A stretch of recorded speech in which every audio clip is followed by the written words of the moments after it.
Баршаңызға сәлем. Бүгін біз шифон бисквитін дайындайтын боламыз. Ини тортына арналған, өте керемет шығады. Үй жағдайындағы қарапайым азық-түліктен. Алдымен каналыма тіркеліп, қоңырау шамымен лайкты басып қойыңыздар. Рахмет. Ең бастысы бізге 4 жұмыртқа және шым-шым тұз салып, қантымызды қосып, миксерлеп алуымыз қажет. Бастапқыда төменгі деңгейден бастаймыз.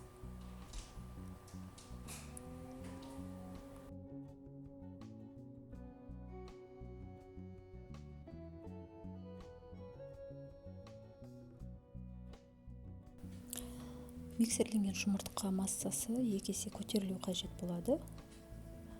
Енді осы массамызға біз ұнымызды қосамыз.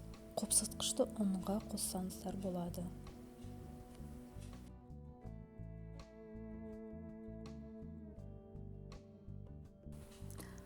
Ал енді күрекшені алып, төменнен жоғарыға ақырындап араластыра бастаймыз. Қатты шайқамаңыздар, өйткені біздің массамыз төмен түсіп кетуі мүмкін.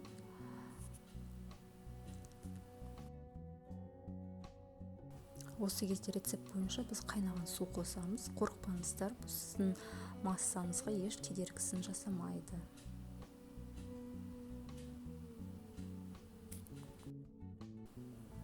Одан кейін сұйық майымызды қосамыз. Жаңағыдай төменнен жоғарыға қарай ақырындап араластырамыз.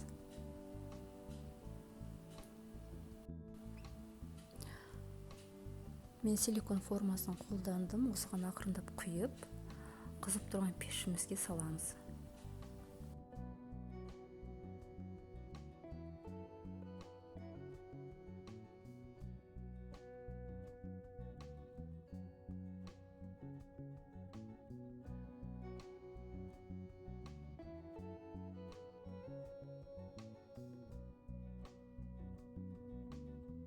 Міне көріп отырғандай, біздің бисквитіміз дайын болды. Жұп-жұмсақ, жеп-жеңіл. Ағаш таяқшаны алып, шеттерін босатып аламыз. Бұл бисквитпен кез келген кремді алып жағуға болады.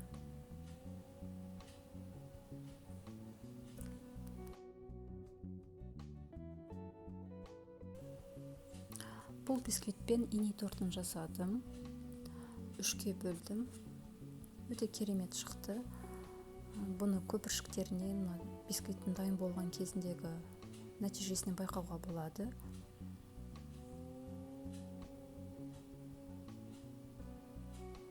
Міне қараңыздар, керемет шықты. Үй жағдайында жасап көріңіздер. Әр кезде шығатын бисквит. Каналыма тіркелуді ұмытпаңыздар. Осы бисквитті дайындап көріңіздер. Назарларыңызға рахмет.